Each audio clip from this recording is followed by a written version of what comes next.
Bom dia, pessoal. Hoje a gente vai ter uma aula de geografia envolvendo mais aí os conceitos de hidrogeografia. Para começar, eu fiz esse desenho para a gente entender o que é uma bacia hidrográfica.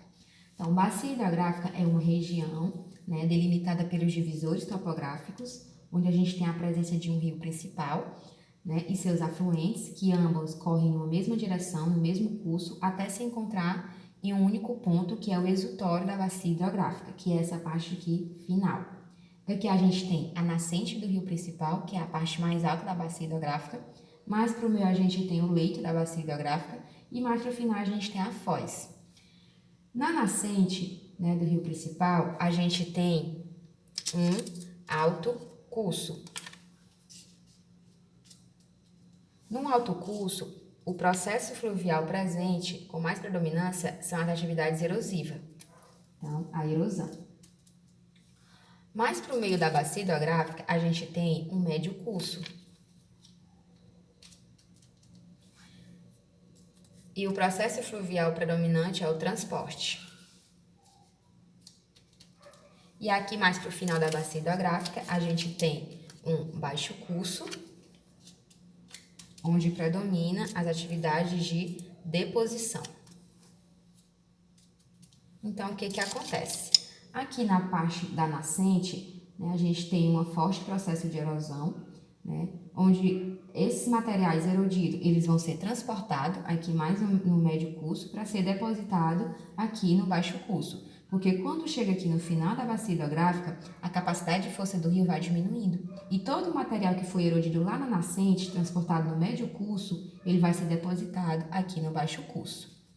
Outro conceito muito importante que a gente deve sempre ter em mente é o conceito de vazão. O que é a vazão de um rio e por que ela é tão importante a gente entender? A vazão de um rio é o volume, de água estimado que atravessa um rio em um determinado período de tempo. E por que é importante eu entender a vazão dos rios? Porque é através da vazão, se apresentar uma vazão boa ou ruim, é que a gente vai selecionar as atividades que podem ser utilizadas daquele rio, da água daquele rio. Se o rio apresentou vazão boa, a gente pode usar para consumo animal, para consumo humano, para atividades industriais, atividades de agricultura e principalmente para controle de cheias. Porque se o meu rio apresenta uma vazão boa e se eu tive um regime de chuva pluviométrico bom, com certeza esse rio vai ter cheias. E para a gente controlar alguns problemas que as cheias ocasionam, é muito importante a gente entender a vazão. Se ele apresenta uma vazão boa, quando a gente tiver um regime de chuva pluviométrico bom, com certeza ele vai encher e pode até inundar. Se tiver construções ao redor da margem de um rio, esse rio ele vai transbordar e vai causar uma inundação, causando fortes alagamentos em áreas que foram construídas na margem. Por isso, não é recomendável que a gente faça construções nas margens do rio, justamente por isso, para a gente evitar problemas futuros de inundação. O que se deve fazer é preservar essa área para quando o rio encher, ele ficar bem preservado e depois, possivelmente, para um bom uso. Agora, a gente trazendo para um cenário urbanizado, como a água, como é o comportamento da água, no cenário urbanizado?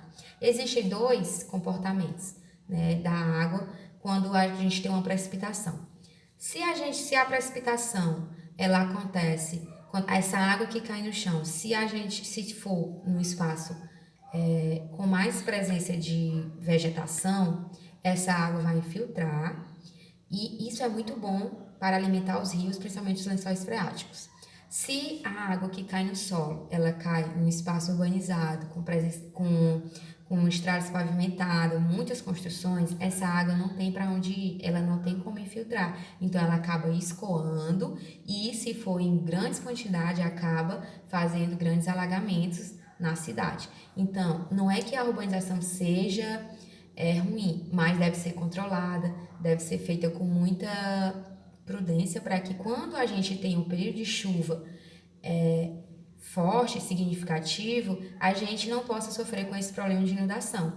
Então, é importante urbanizar, como é importante também preservar. E se a gente tem uma área verde mais preservada com presença de vegetação, essa água vai infiltrar. Se a gente acaba destruindo todas essas áreas, as águas vão acabar escoando, o que vai causar problemas de inundação. Agora, por que interessante a gente também entender por que que em algumas regiões chove mais e em outras regiões chove menos, justamente porque a distribuição das águas, ela não acontece de forma igual para todas as regiões. Cada local tem suas especificidades, cada um tem suas características. Por exemplo, o relevo, né, o tipo de rocha, tudo isso influencia para que a região ela tenha um bom potencial hídrico ou não. Na nossa região semiárido, a gente sofre muito com um regime escasso, né, de chuvas.